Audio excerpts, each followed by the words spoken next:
In the quiet city of Petrolina, Brazil, December 10, 2015, started like any other day of celebration.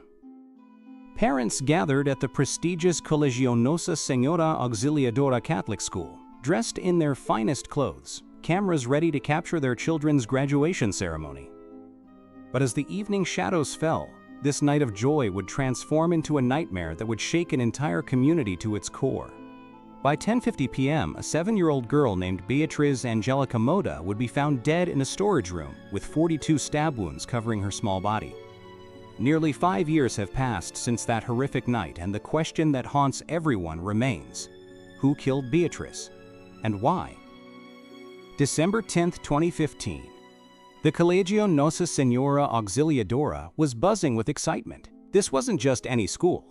It was one of Brazil's most traditional Catholic institutions, a place where education and faith walked hand in hand. Among the 2,500 people gathered that night were Beatriz and her family. Her older sister was graduating, her father taught English at the very same school, and little Beatriz was a student there too. It should have been a perfect family moment. As the ceremony progressed in the school's gymnasium, 7-year-old Beatriz did what any child might do. She asked her mother if she could go get some water from the drinking area nearby. A simple request. An innocent moment. Her mother said yes. That would be the last time anyone would see Beatriz alive. 30 minutes passed. Then, concern began to creep in. Where was Beatriz? Her parents scanned the crowd, their worry growing with each passing moment. Finally, her father took to the stage, his voice echoing through the microphone across the ceremony. "Beatriz, my daughter, where are you? Bea, everyone is looking for you." But Beatriz couldn't answer. She never would again. What happened next turned celebration into chaos.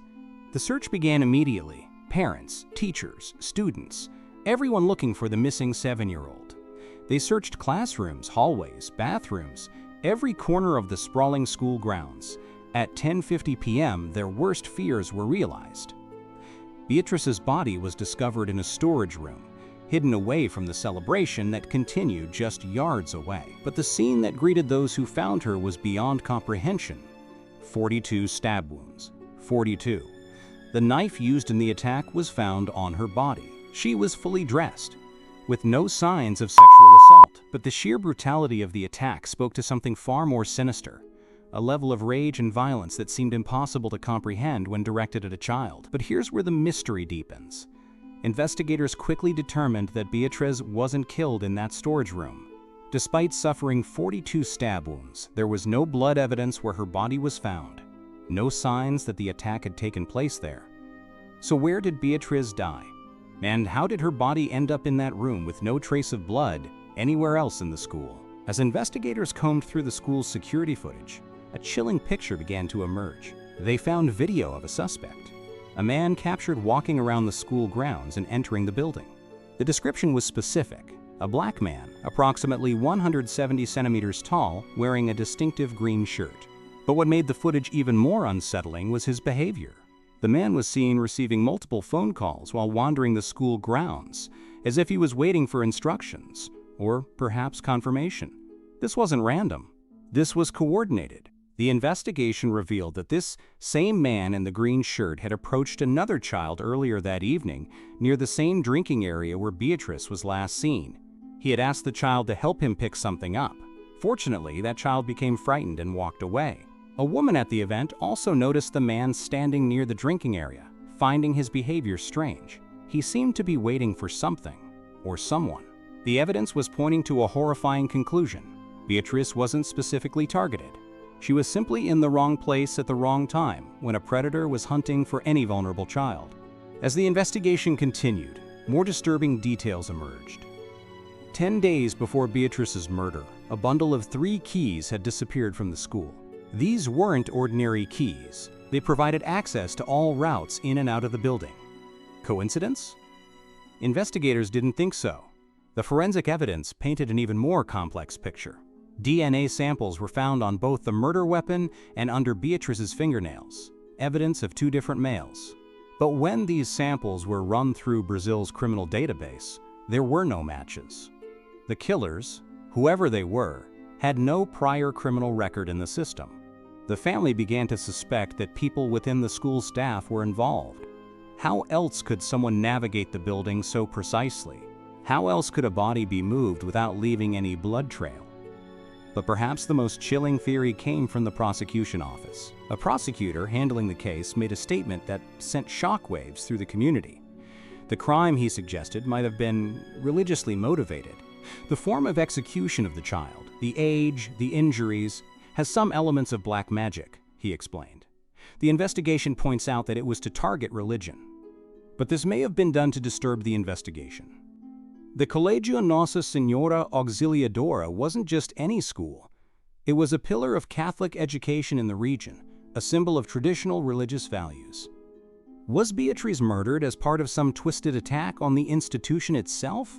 The prosecutor's theory suggested that the brutal nature of the crime, the specific age of the victim, the excessive number of wounds, the calculated planning, all pointed to ritualistic elements designed either for dark purposes or to throw investigators off the real trail.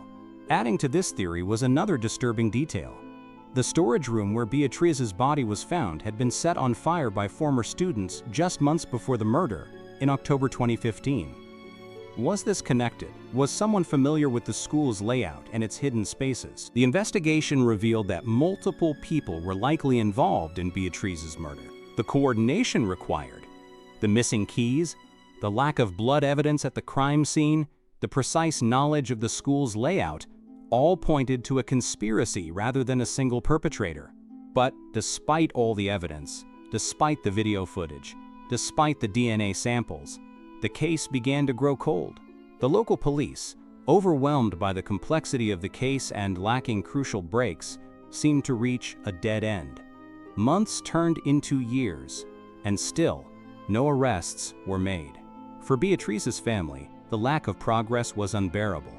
They had lost their youngest daughter in the most horrific way imaginable, and justice seemed as elusive as shadows. After 5 years of waiting for answers that never came, Beatriz's mother made a heartbreaking decision. She created a crowdfunding campaign to hire private investigators, no longer trusting that the local police would solve her daughter's case. The family launched social media campaigns, reaching out to YouTubers and content creators, desperate to keep Beatriz's story alive in the public consciousness.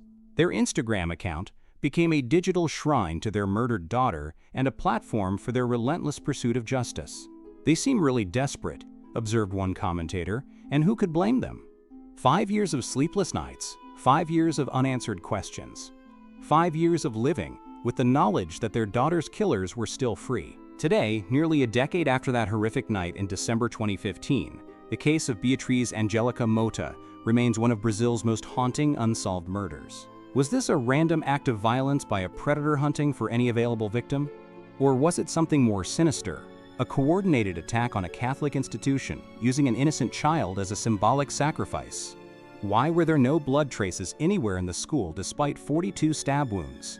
How did the killers navigate the building so precisely? What role did the missing keys play? And who were the two men whose DNA was found on the evidence? The man in the green shirt, captured on video, remains unidentified. The storage room where Beatriz was found continues to hold its secrets. And somewhere, the person or people responsible for this unthinkable crime continue to walk free. Beatriz Angelica Mota was just 7 years old when her life was brutally cut short. She should have grown up, graduated from that same school, maybe become a teacher like her father, maybe had children of her own. Instead, she became the center of a mystery that has consumed her family and haunted a community for nearly a decade. The search for justice continues. The questions remain unanswered. And in Petrolina, Brazil, the ghost of a 7-year-old girl still waits for someone to speak for her. If you have any information about the murder of Beatriz Angelica Mota, please contact the authorities. Every lead matters. Every tip could be the one that finally brings this family the justice they've been fighting for. Because Beatriz deserves justice, and her family deserves answers.